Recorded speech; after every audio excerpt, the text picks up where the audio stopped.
So hi everyone, today in this video we're going on in our marathon talking about all the main diseases that people tend to suffer that makes their decisions being based, and obviously we're here with the objective to try to make the people being less based, and by being less based they're more logical, more reasoning, which is something that me and everyone tends to think that makes people get better outcomes in their life, whether it's in their wealth, whether it's in their health, whether it is your feel that you want to get prosperity. Decision making is like the most important thing that you have to master to get so the ability to get what you want. So what you're gonna talk today is the bystander effect, and this is something that we particularly see in the emergencies. Why we don't help in emergencies. So how you understand better this effect is probably for you is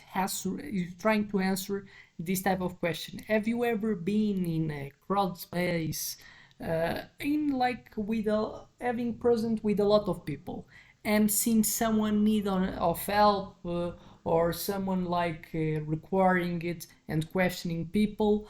What's like your tendency? Probably no one reacts. So you see someone asking for help, everyone is looking, and no one tries to see what's happening, tries to help. Or when someone makes a question, nobody tries to answer.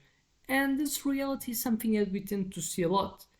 And probably you're not seeing no one answering, and much less you.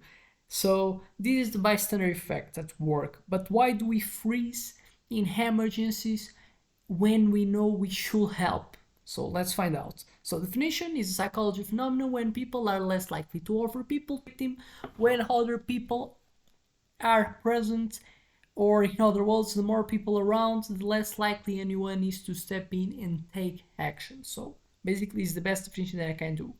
Best examples. We had some famous ones. We have the Kitty Genovese case.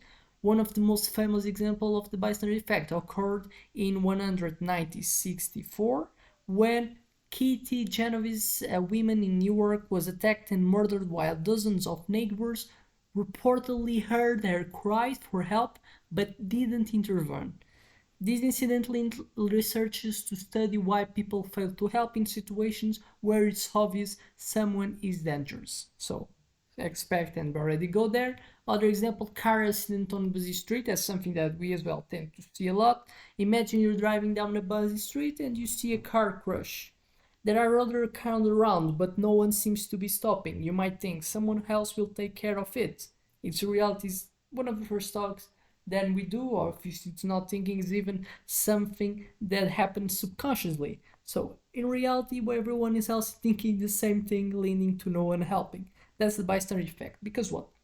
Because the reality is that when we face other ones, let's gonna try to understand first the essentials of how and why we make decisions. We make decisions based in what's the value that we aggregate in comparison with the cost that I do require so to develop. What are the actions that people tend to do? Action that creates more value and requires less effort. That's why a lot of people likes to do action doesn't require type of efforts. What doesn't require effort? Eating.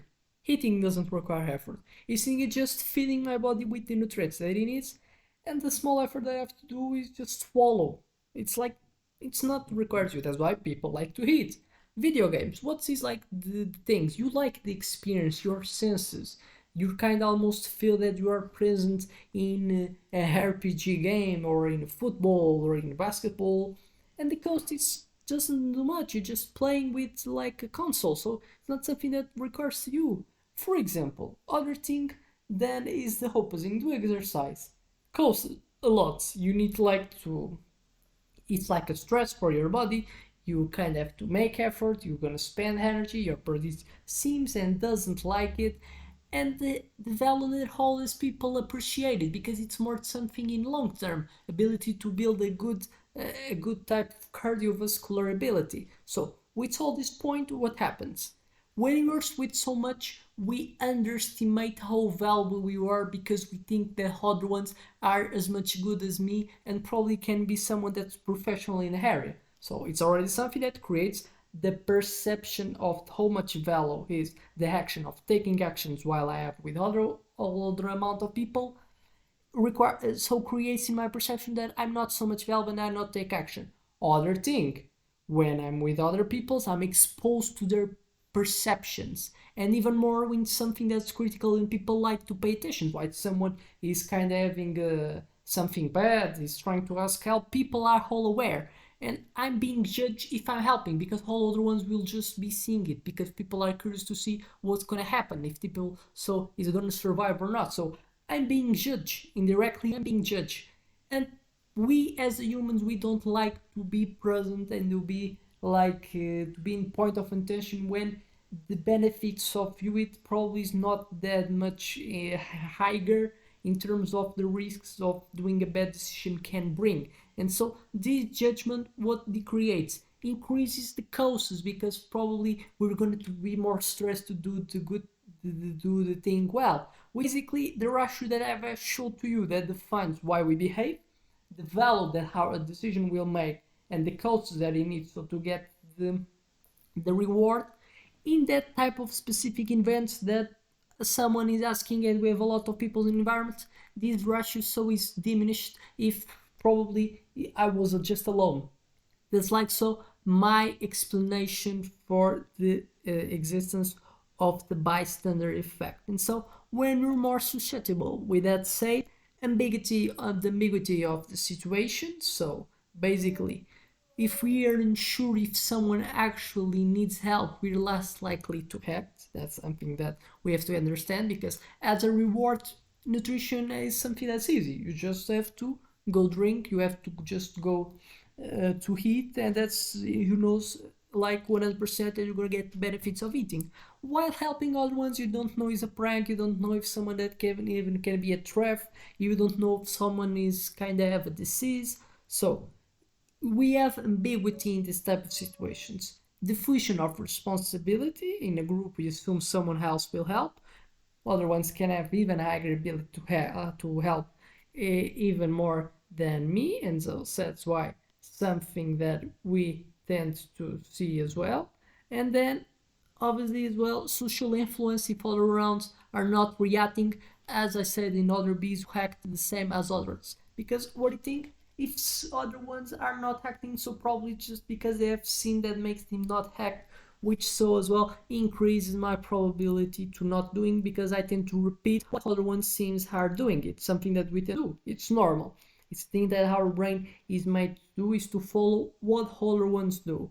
And then so perceive danger as well as is like the other part that I've talked about in the equation that so contributes for the cost. So much cost are included so with the with doing so specific behavior.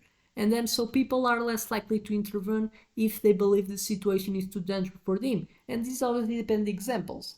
For example, is that someone if like you see a couple fighting, this specific component is so a lot present, and so perceived danger in that specific situation is kind of high, which so the costs of making the intervene and try so to solve the problem it requires a good cost because you put you in trap to suffer with someone that can be during the effects of alcohol or can someone has some type of disorders that you want and you do not want to get so exposed to, and that's why so you don't like it and you don't do it, and it's something that's normal. So now that we have talked about it, we're gonna so now to understand by understanding what is understanding when you're more susceptible, understanding behaviors because name basically is the bees that we should is like we should behave but we're not behaving. So what I have done, I talked about the essence of what determines how we behave. Not take this for like all your life. You are more likely to do a decision whatever it is the reward you praise more and less costs are attached with doing the decision. So if you work with that, you're able to even for everything that you want to increase and create behaviors, whether it's your for productivity, whether it is to do diet, work in that two specific components: your perception of reward and your ability or what's the cost that are attributed to do the behavior. And this is something that I developed in other videos that talk about how to stimulate some behaviors that I would like to have and how to in the opposite, so try to not make some behaviors that I would like so to eradicate. And then so how to overcome the bystander effect. First of all, taking accountability. We realize that if you're the only one who notices the problem, it's up to you to act. It's like having this principle to help other one. It's something that people have to get in count. To take around accountability, understand the essence, and not just follow what other ones are doing, and then so you're doing by being followed by first principles thinking. It's something that helps you to be more clear about the situation. Just don't do the actions just because the other ones are not. And it's something that you even can take the benefits of following this way to act for other fields in your area or for other fields in your life. Other thing, be direct. If you need help, approach someone directly. It's something that's helpful to look for when you're in position. So if you're in the position that you want to ask help and you see a lot of people not helping, what do? It's better if you just act directly for other ones, because you guarantee that as well other ones have a probability to help, and you have a increased probability of a specific person to act towards you by endorsing attention towards them. So if you're feeling bad, ask directly for a person, can you call for 911, or depending what's your region. It's one of the best ways to do it. So now that I've helped and I've exposed what's the best ways to act, I expect to help you to, whether it is in a position that you need help or whether it's someone that you're facing it, how to be clear and concise and take the best decision and so the best action. So I expect this video has helped you, and see you in the next one.